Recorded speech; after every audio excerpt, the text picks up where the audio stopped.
Dear students, welcome back to VHS e-learning session. So today our topic is related to the second stage of labor. So in the last lecture we had discussed about the first stage of labor.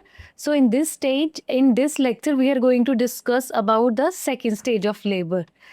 I guess you all are familiar with the definition of the second stage of labor.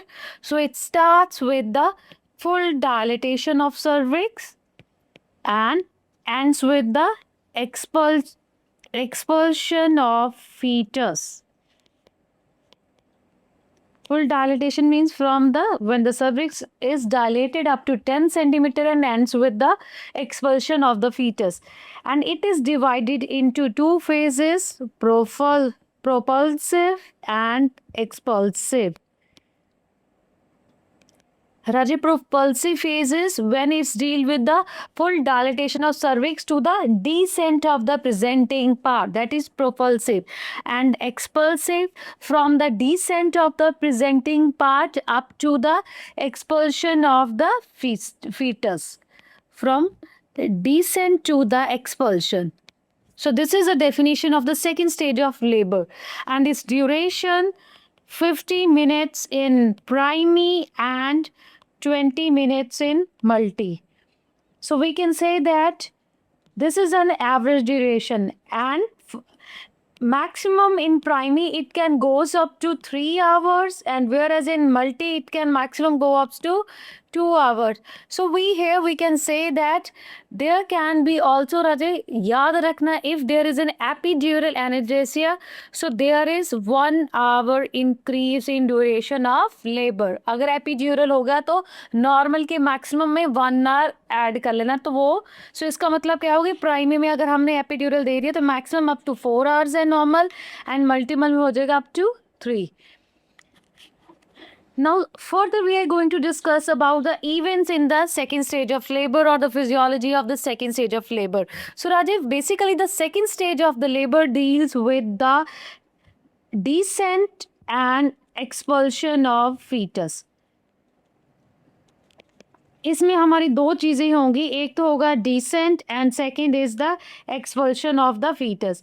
So maximum descent of the head occur in the second stage of labor. So now we are going to discuss about the events in the second stage. So Rajesh, see, with the full dilatation of cervix a full dilatation, it will lead to the rupture of membranes. So as the cervix will dilate, so dilation is occurring. So suppose this is the mouth of the cervix and it is dilating. So the membranes, they are going to rupture. So as there is a rupture of membranes, it will lead to escape of large amount of amniotic fluid. जो amniotic fluid हमारे बच्चे के आसपास ये सारा present है, it will escape out. And when the amniotic fluid will come out, it will lead to the decrease in volume of uterine cavity. Uterine cavity का volume क्या होगा जिसके कारण डिक्रीज हो जाएगा. Plus there is also a uterus elongation. So see Rajiv, why there is a uterus elongation? See, we know that the either due to the fetal axis pressure मतलब contraction ऊपर से आ रही है, so it will lead to the straightening of the vertebral column of the fetus. जैसे वो आगे straight होनी start होगी, it is going to push pressure on the lower part, on the cervix, which will lead to its dilatation and eventually expulsion will happen. So uterus will elongate. First is due to the uterine contraction and second is due to the fetal axis pressure. Uterine elongation होगी, there is C Raje. So it will lead to the active segment of active upper uterine segment. जो हमारा upper uterine segment होगा, it is very active and there is a retraction in the lower part. So it will lead to the formation of the lower uterine segment जिसके कारण uterus elongate हो रहा है. More and more descent will occur. And remember Rajay, bearing down efforts और एक जो main events हमारे इसमें हो रहा है that is bearing down efforts. Bearing down effort is a additional voluntary expulsive efforts during the second stage of labor. So ये क्या हो रहा है, हमारे एब्डोमिनल की कंट्रैक्शन और साथ में एक एडिशनली, जैसे कि भी कोई चीज़ हमारे अंदर स्टक हो चुकी है, we have to remove it out from the body.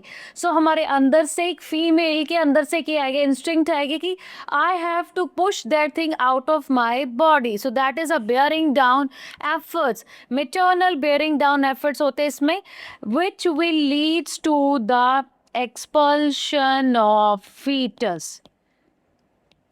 So events इसके बहुत simple है राजा, it is not any complex. Even with the dilatation of the cervix membrane rupture, amniotic fluid बाहर आ गया, uterine cavity क्या होगी, empty हो गया, and its volume gets decreased, which will lead to the elongation of the curve of the fetus, and uterus जो होगा हमारा elongate होना शुरू होगा, जिसके कारण वो नीचे cervix पे pressure डालेगा, and with the maternal bearing down efforts the expulsion will occur. So ये हमारा हो गया बहुत सिंपल से इवेंट जो हमारे सेकेंड स्टेज में होता है ना. तो clinical course sign and symptom is, first sign and symptom is the pain. अगर आपको याद होगा जब हम फर्स्ट स्टेज डिस्कस की थी उसमें पेन हम बोल रहे थे at the end of the first stage the pain is coming at the 3 to 5 minutes lasting for 45 second, और इसमें पेन 2 to 3 minutes के बाद आ रही है and it is lasting for 1 to 1.5 minutes.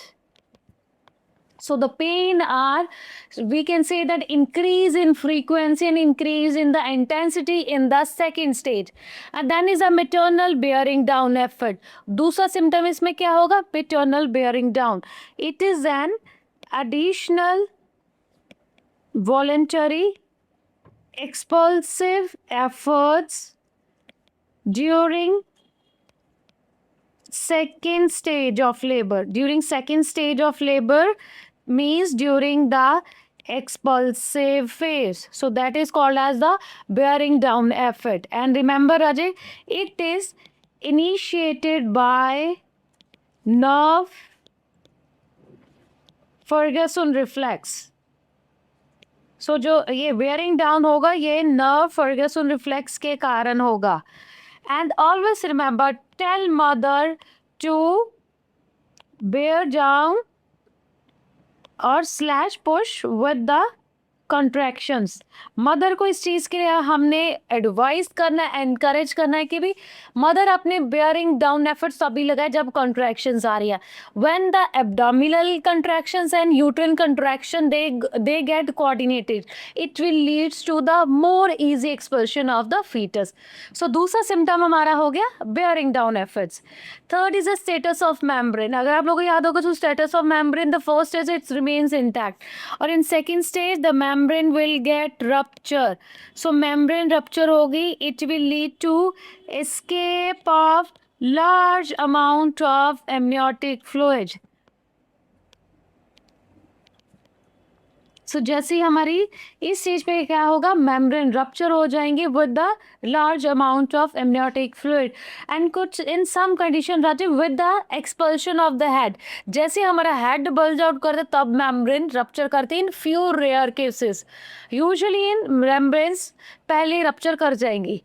And then is the descent of the fetus. Descent of the fetus is the entrance of the presenting part into the lower pole of the uterus.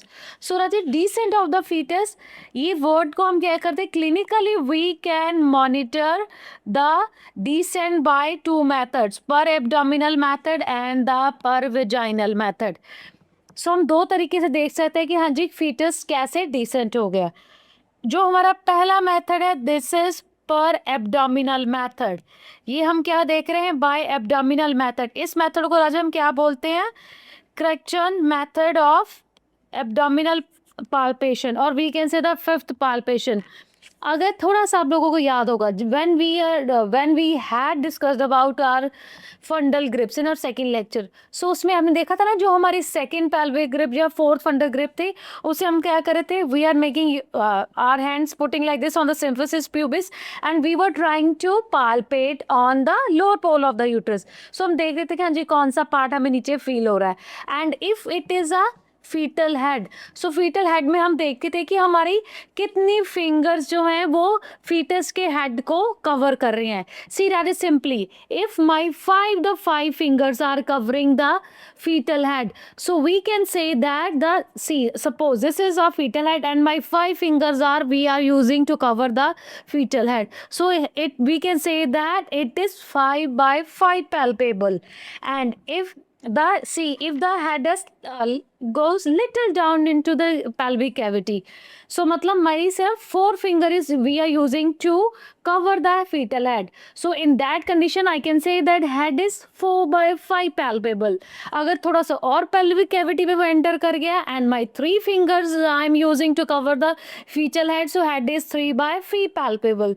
and अगर थोड़ा सा और enter pelvic grip में कर गया, my only 2 fingers I am using to cover the head of the fetus, so we can say that it is 2 by 5 palpable. and इस time पे हम बोलते हैं the head is engaged. सो याद रखना राजे, ये देखो यहाँ पे डायग्राम में है, see this is a pelvic cavity, ये पेल्विक ब्रिम है। उसके बाद अगर तो सी ये ब्रिम के ऊपर है, सो है in this the first it is 5 by 5 palpable, थोड़ा सा जो लीडिंग पॉइंट है वो एंटर कर चुका है सी ऑसिपुट का, सो it is 4 by 5. Then it has further entered 3 by 5 palpable, and when it is 2 by 5 palpable we can say that it is just engaged. 1 by 5 is engaged and 0.5 if it is head has completely entered the pelvic cavity. None of my finger is covering the fetal head, so I can say that it is deeply engaged. ठीक है Raje. And जो पर abdominal method है इसके palpation करने का, इसके advantages है राजे कुछ। सो क्या एडवांटेजेस, पहले तो हम बार we can not perform per vaginal examination repeatedly, बार बार हम पीवी नहीं कर सकते हैं इन डिलीवरी राजे। It is not recommended to repeat the per vaginal examination frequently. So इसका एक और दूसरा फ़ायदा ये है कि राजे कि जब हम सम टाइम ऐसा होता है कि कॉन्ट्रैक्शंस के कारण जैसे फीटस के ऑसिपुट पे हेड पे प्रेशर पड़ रहा है, थोड़ा सा कैपिड फॉर्मेशन होनी स्टार्ट हो जाती है, थोड़ी सी स्वेलिंग आ जाती है फीटल हेड में। So when we are doing the per vaginal examination, so sometimes our finger touches that swelling and we says that the head is engage, but वो एक्चुअली एंगेजमेंट नहीं होती। So it we can say that it is more advantageous than the pervaginal method. So Rajat, to assess the descent of the head, first method clear हो गया per abdominal.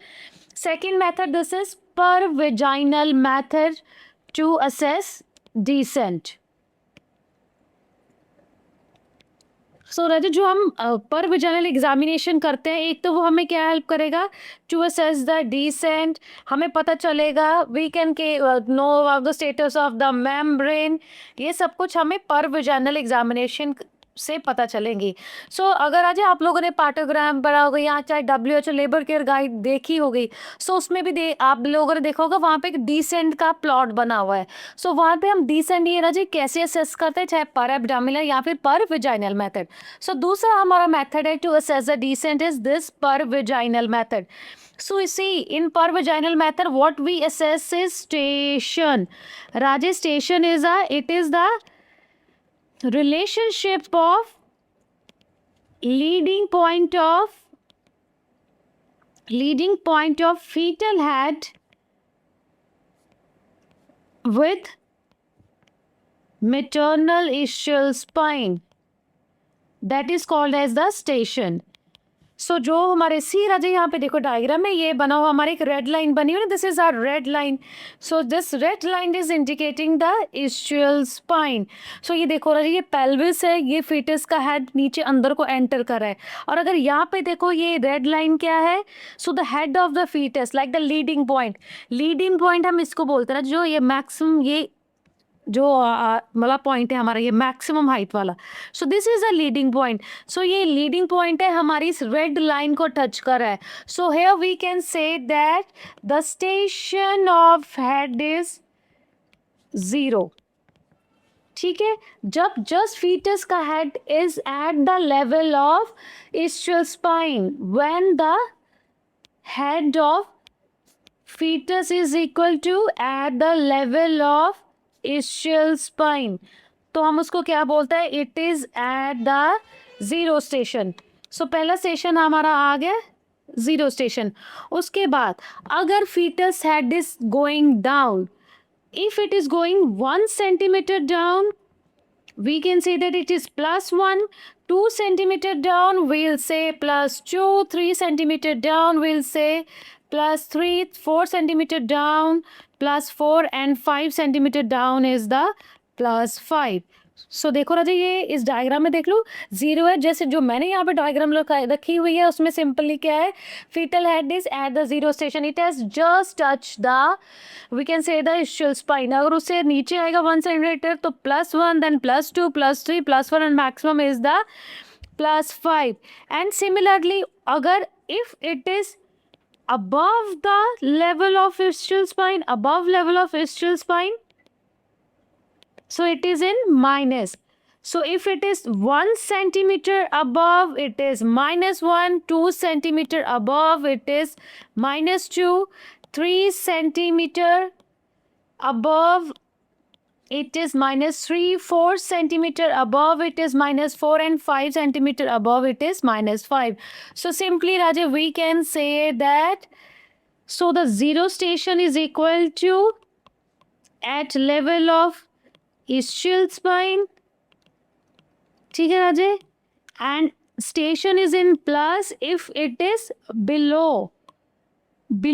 the level of ischial spine,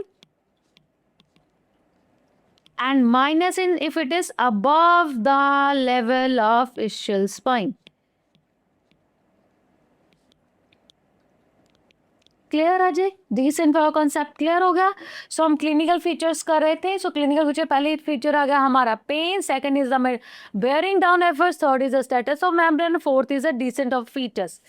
and next is a vaginal sign. So इसमें जो vaginal sign जैसे contractions आ रही हैं, so the vaginal opening become like a slit, like थोड़ा सा ऐसे थोड़ी सी ओपनिंग होगी जिसमें हमें फीटस के क्या ऑसिपुट इस एरिया के बाल दिखाई देंगे. So the hairs are visible through the slit. So vaginal opening, it acts like a slit, and through which we can see the scalp hair. ठीक है राजे. और हमें क्या होगा, जैसे ही कॉन्ट्रैक्शन चली जाएंगी, so it will recede of, वो जो हेड जो थोड़ा सा दिखाई दे रहा था वो ऊपर को चला जाएगा. And another is stool, may be there is a passage of stool. जैसे ही कॉन्ट्रैक्शंस आएंगी, कुछ केसेस में क्या होता है, मदर स्टूल पास करती है. And we should assure the mother it is okay, do not be embarrass of this happening. ये कोई बात नहीं, बहुत सारी मदर के साथ ये चीज़ होती है. And another sign in the vaginal sign we can see is the crowning. Raja, what is crowning? When the maximum diameter of fetal head, that is biparietal diameter, stretches the vulval outlet and does not recede back if contractions passed off. ठीक है राजे. सो crowning हमें इस पे पता चलेगी. Crowning क्या होती है, जब फीटस का head it has entered to the mother pelvis and we can see from crowning even the maximum, जो हमारे vaginal opening है उसमें क्या है, head ऐसे suppose head ऐसे flex position में होगा and it has entered the maternal pelvis and it is stretching the vulval outlet. So that is crowning. When the maximum diameter of the fetal head has entered the pelvis, चाहे contractions आए या ना आए, वो वापस ऊपर नहीं जाएगा. It has entered. And last vaginal sign हमें राजेश में ये होगा, with the extension fetus head will deliver.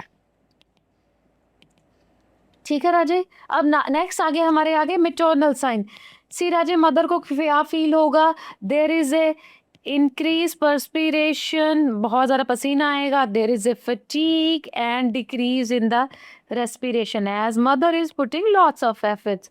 And fetal effect राजे, आप लोगों को पता होगा, when the contraction comes it will leads to the decrease in the fetal heart rate. So fetus will feel bradycardia. Correct, ठीक है राजे। अब next आगे हम करने जा रहे हैं सेकेंड स्टेज ऑफ लेबर की। राजे हम लोगों ने डेफिनेशन भी कर ली है, क्लिनिकल फीचर्स भी कर लिए और इवेंट्स भी कर लिए। अब आगे हम डिस्कस करने जा रहे हैं management of the second stage of labour. सबसे पहले evidence based care in the second stage of labour. Raje evidence based care के लिए अगर आपने डिटेल में जाना है तो आप मेरी बुक का चैप्टर नंबर 27 देखना, OBG बुक गाइनी 1 के चैप्टर नंबर 27 में हर एक स्टेज के अकॉर्डिंगली इलेबोरेटिव मैनर पे दी हुई है कि हम कौन सी एविडेंस बेस्ड केयर कर सकते हैं। सो जो नॉट रिकमेंडेड हमारी सेकेंड स्टेज में है, फर्स्ट इज अ रूटीन और the liberal use of episiotomy. राजा एक टाइम था जब आई गया जब मैं स्टूडेंट तब तक एपिजियोटमी जो भी नॉर्मल वजाइनल डिलीवरी होती है सबके हम एपिजियोटमी करते थे in order to avoid the perineal tear. But अब ये रिकमेंडेड नहीं है, WHO ने बोला नहीं, हम until or unless it is needed हम एपिजियोटमी रूटीनली नहीं करेंगे। And second is the application of the manual fundus pressure. हम ऊपर से फंडस से प्रेशर देते ताकि to facilitate the child birth, ये भी नहीं recommended because it will lead to the more rupture and more complication in the mother। और recommended क्या है, birth positions like upright position such as राजे walking, squatting, different position हम mother can opt for the different positions।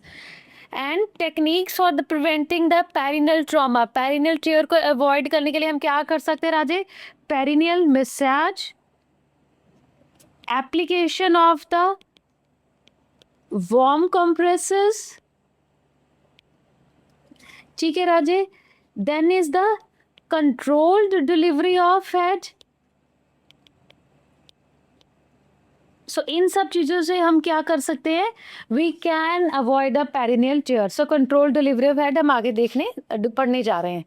सो पहले तो हो गया हमारे evidence based care कौन सी है। Second is a general measure. General measure में राजे फर्स्ट स्टेज में हम बोल रहे थे कि encourage the mother for ambulation. इसमें put the mother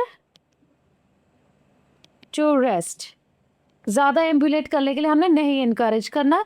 we have to monitor the contractions. Raje इसमें कॉन्ट्रैक्शन की मॉनिटरिंग राजे बहुत बहुत बहुत इंपॉर्टेंट है, क्योंकि कॉन्ट्रैक्शंस आएंगी प्रॉपरली तभी फीटस बाहर आएगा। अगर आपको याद होगा 3P first is the power and next is we have to note the fetal head and position.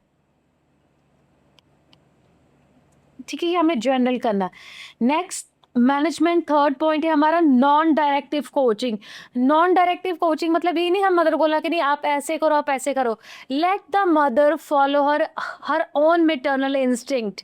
Raje maternal instinct is the strongest instinct in the world.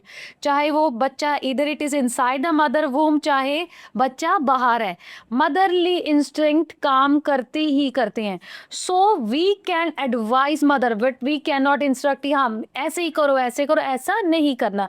So non directive coaching. So non directive में हम mother को ये चीज़ advice कर सकते हैं कि yes you can opt for some this position. Advice कर सकते हैं कि अगर आपने इस पोजीशन की जगह थोड़ी सी चाहे यदि वॉकिंग पोजीशन कर लो या सिटिंग या फिर टेलर सिटिंग या डिफरेंट आप पोजीशन क्या ऑप्ट कर लो under the non directive coaching. और अगर हमें लग रहा है कि राजे कि if the contractions are not means pushing is not effective, so उस केस में हम क्या कर सकते हैं, we can offer the help in form of the support. we should offer the help mother in form the support and offer help in changing position. अगर हमें लग रहा है कि इस पोजीशंस में कॉन्ट्रैक्शंस अच्छे से नहीं आ रही मीन्स फीटस का डिसेंट नहीं हो रहा है, सो हम क्या कर सकते हैं, we will encourage to mother change in the position. We can have the mother in bladder emptying. अगर याद होगा because if the bladder is full it will lead to the decrease descent. अगर ब्लैडर फुल होगा, full bladder will lead to decrease descent of the head. और बाकी हम क्या, encouragement is very very very important Raje उस time पे। Encouragement तो चाहे ये खुद देख लो, अगर हमें कोई स्ट्रेस हो, लाइफ में कोई प्रॉब्लम आ जाए, एनकरेजमेंट हेल्प। सो डेफिनेटली उस स्टेज पे तो मदर के लिए it is very much beneficial. ठीक है, सो non directive coaching. Then further is a birth position of choice. So this is a birth position we can opt in the early labor, and this is during the second stage, during the birthing. So Raje usually हमने mother को क्या करना, upright position is recommended. Raje why upright position is recommended? एक तो से ये क्या फायदा है, it will lead to decrease incidence of supine hypotension. Supine hypotension मुझे पता आप लोगों को क्लियर है, पिछले लेक्चर्स में आप लोगों ने अच्छे से सुना है. So decrease incidence of the supine hypotension. एक ये क्या होगा, if the mother is choosing for the upright position, so in that condition gravity will help in the descent of fetus. So gravity से क्या होगा, हमारा बच्चा नीचे बाहर आएगा. एंड और क्या फायदा होगा, it will lead to the intact perineum, less chances of the perineal tear. So ये हमारे फायदे होंगे इन द अगर हम अपराइट पोजीशन करेंगे. सो लेबर में राजे हम इस तरह की कोई भी पोजीशन इनमें से चूज कर सकते हैं. एंड ऐसा नहीं है कि जो हमने पोजीशन लिखी है, position during the birth is directly proportional to the environment, जो हॉस्पिटल की प्रैक्टिसेस है और क्या जो मदर की सिचुएशन है. सो वो सब चीज़ें हमारी जो बर्थिंग पोजीशन को इफ़ेक्ट करती हैं. ठीक है Raje, birth positions of choice clear है. अब नेक्स्ट आगे हम करने जा रहे हैं conduction of the normal birth. Conduction of normal birth वैसे हम इसको मैंने 4 पॉइंट्स के अंडर कवर किया. पहले is a preparation for the delivery. Preparation for the delivery position Raje, position के लिए हम Raje semi recumbent position, semi recumbent position with 15 degree tilt of head and shoulder. So Raje ये देखो, अगर आप देखो this is a semi recumbent position. ठीक है, so semi recumbent position. So usually preference is to the upright position. We should discourage the mother to opt for the supine position. ये सब हमें मदर को बोलना है कि भी आप मीन्स कि इसको डिस्करेज करें. एंड बाकी तरह से जो पोजीशन मदर को कंफर्टेबल होगी वो पोजीशन शी कैन ऑप्ट. ऐसा नहीं, because it is a part of the respectful maternity care. अभी हमारे गवर्नमेंट ऑफ इंडिया चला रही रिस्पेक्टफुल मैटरनिटी केयर पे काफ़ी ज़्यादा फोकस. तो हम ये नहीं कर सकते आप ऐसे ही करो. तो what ever the mother feels comfortable she can opt it. And अगर हम किसी तरह की कोई इंस्ट्रूमेंटल डिलीवरी करें, सो इस केस में राजे लिथोटमी पोजीशन होगी. So this is my lithotomy position. इस तरीके से by keeping the legs on the upper side with the support, so bringing the mother to the edge of the table. So this is a lithotomy position. ठीक है. So preparation of the birth, पहली चीज़ होगी position. Then is asepsis. Asepsis में राजा हमने क्या करना, we have to toileting the clean the all the external genitalia with the and also clean the thighs. इन सब की हमने क्या करनी है, क्लीनिंग करनी है. And plus put sterile cloth under the buttocks and on the abdomen. ठीक है Raje. And plus we have to follow the 7 C's of birthing. So राजे 7 C's ऑफ बर्थिंग है हमारा. पहला clean birth site, clean hands, clean cord tie, clean razor, clean gauze, clean umbilical cord and clean perineum. So this is so these all are the 7 C's for the conduction of the safe delivery. And catheterization Raje, so इस case में हमने क्या करना, if the bladder is full, so we have to catheterize the mother because full bladder will not lead to the descent of the fetus. Now second, after the preparation का हमने कर लिया position, catheterization and asepsis. अगला आगे हमारा delivery of the head. Delivery के अंदर, so delivery of the head Raje we have to encourage the mother. पहली चीज़ तो we should encourage the mother to push with contractions, जब कॉन्ट्रैक्शंस आ रही हैं तो उस टाइम पे मदर ने क्या करना है, पुश करना है। दूसरी चीज, if there is need of episiotomy and when crowning occurs, जब क्राउनिंग हो जाए तब हम क्या देंगे, we will opt for the episiotomy. Routine episiotomy, routine episode में राजे, it is not recommended but it is indicated for if there is a large baby and if there is any kind of instrumental delivery or if there is a shoulder dystocia.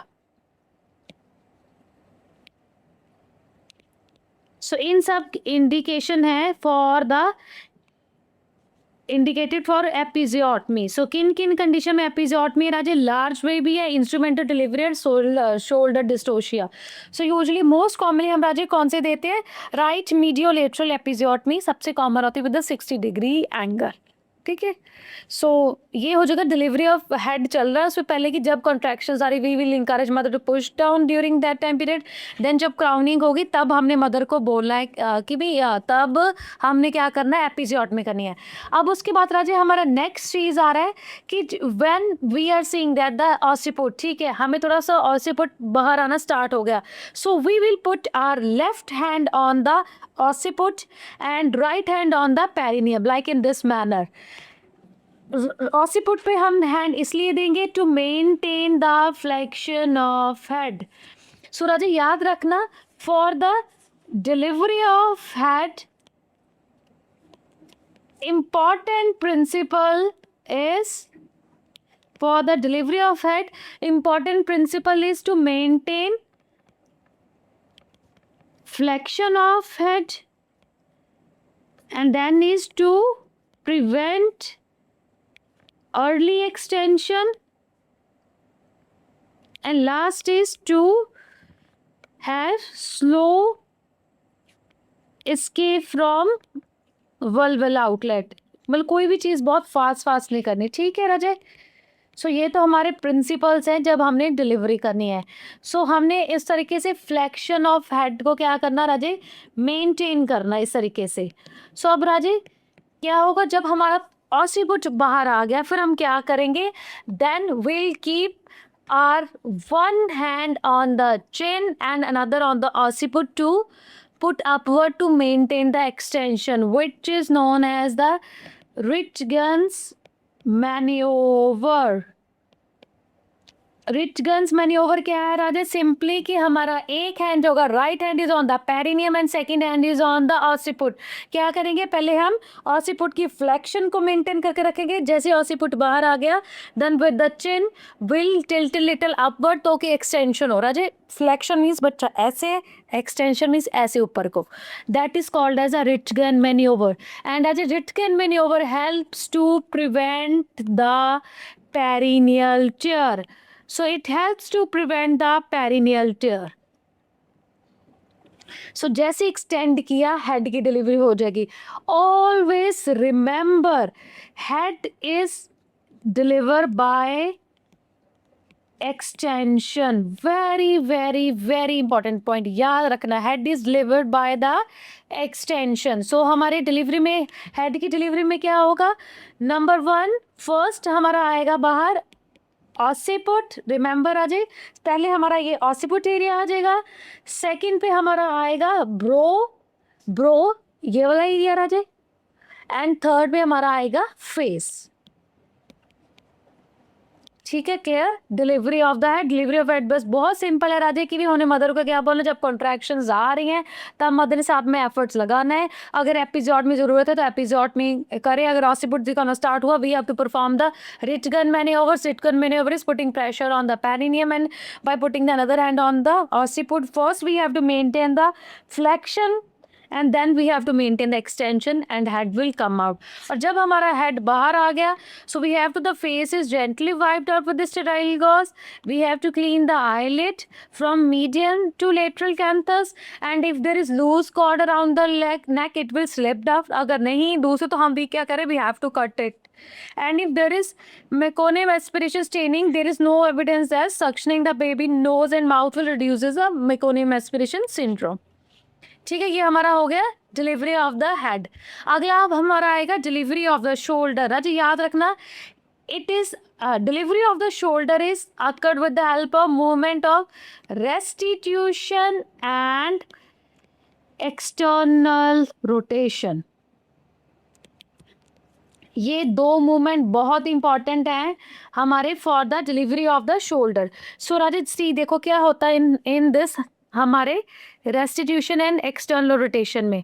C suppose Raje if the fetus is like, पहले इससे restitution external rotation से बाद राजे होता है movement of internal rotation. ये थोड़ा सा मैं आपको समझाऊं पहले। एक्सटेंशन, इससे पहले रोटेशन और एक्सटर्नल रोटेशन से पहले राजे हमारे होता है movement of internal rotation. Movement of internal rotation see Raje देखो, सी ये मेरी तरफ देखना है ऐसे। ये इस टाइम पे क्या, जब हमारा फिटस का हेड अंदर ही है तो वो 1/8 सर्कल रोटेट हुआ हेड, फिर 2/8 सी लाइक इन दिस मैनर। अब देखो जब हेड मेरा से 2/8 रोटेट हो रहा, so it is putting so much strain on our neck. So हमारे नेक पे बहुत स्ट्रेन डाल रहा है। सो इसको थोड़ा सा अकम्पनी करने के लिए कि क्या होगा, शोल्डर भी 1/8 रोटेट हो जाएंगे। ठीक है, so as the 2/8 rotation of circle of head occurs, उसके कारण क्या हुआ, 1/8 रोटेशन ऑफ नेक अकर। सो उसके बाद क्या हुआ, by movement of extension fetal head बाहर आ गया। सो मूवमेंट ऑफ एक्सटेंशन के बाद फीटल हेड डिलीवर्स हो गया। ठीक है राजी, अब देखो ठीक है कि हमने ये शोल्डर भी साथ में हो गई, ये 2/8 रोटेशन है, अब साथ में शोल्डर भी हो गए, क्योंकि 1/8 तो मेरे शोल्डर ने उस चीज़ को कंपनसेट किया। पर अब क्या होगा, अब थोड़ा सा स्ट्रेन मेरे और रहता है, फिर मेरा क्या होगा, जो हमारा नेक होगा इट विल ऑल्सो रोटेट 1/8 तो वो पहले रोटेट हो गया। अब there is also one untwisting of the neck. So untwisting of the neck क्या होगा, there is a 1/8 rotation of neck in direction opposite to internal rotation, that is called as restitution. ठीक है, restitution क्या हुई, उसकी opposite direction में 1/8 clear हुई, ताकि मेरे जो हेड नेक पे जो स्ट्रेन था वो क्या हो, उसका ट्विस्ट निकल गया। अभी शोल्डर मेरे अभी भी क्या है, ऐसे ऑब्लिक में चल रहे हैं, नेक ने तो अपने आप को कंपनसेट कर लिया, अब शोल्डर ऑब्लिक में ऐसे हैं, क्योंकि 1/8 हो गए थे ना जब हमने डिस्कस किया था। तो जब भी राजे डिलीवरी होती है शोल्डर की, तो जो हेड जो हमारे शोल्डर्स होते हैं should be in the anterior posterior diameter, oblique diameter में वो नहीं आएंगे। सो फिर क्या होगा, there is a movement inside the body in which the shoulder rotates 1/8 in the same direction of neck। अब देखो रेस्टिट्यूशन में क्या हुआ था, मेरा नेक इधर से इधर को आया था। सिमिलरली जो हमारे एक्सटर्नल रोटेशन होगा उसमें भी उसके इस तरफ को ही मेरे शोल्डर रोटेट होंगे, and this movement is visible outside in the head, so that is called as a external rotation. Actual में रोटेशन हो रही है मेरी शोल्डर की, वो जो क्या हो रहा है मेरे बाहर हेड में विजिबल हो रही है, that is called as a external rotation. So external rotation is the visible movement of the head, जो अंदर हमारे शोल्डर्स रोटेट हुए। सो इसके साथ चलो ठीक है, अब मेरे शोल्डर्स आ गए एंटीरियर पोस्टीरियर डायमीटर में आ चुके हैं। इसके बाद क्या होगा, हमारे शोल्डर्स की डिलीवरी हो गई। अगर शोल्डर्स राजे बाहर नहीं आ रहे तो हम क्या करेंगे, with the help of my 2 hands, दोनों हैंड्स को हम ऐसे करके हेड को ग्रास्प करेंगे and posteriorly will move out the anterior shoulder. पहले हमारा एंटीरियर शोल्डर आएगा, फिर ऐसे हम अपवर्ड शोल्डर प्रेशर लगाएंगे, there is a delivery of my posterior shoulder. So पहले ये देखो राजे, हमारा एंटीरियर शोल्डर आएगा, उसके बाद हमारा अपवर्ड प्रेशर लगने के बाद डिलीवरी होगी हमारे पोस्टीरियर शोल्डर की। So in this manner the shoulder will come out. ठीक है राजा, उसके बाद क्या होगा, delivery of the trunk. So delivery of the trunk is occurs by the lateral flexion, जैसे वो बाहर आए वो the lateral flexion the whole body will come out. Then जैसे ही बच्चा बाहर आ गया, then is the cord cutting.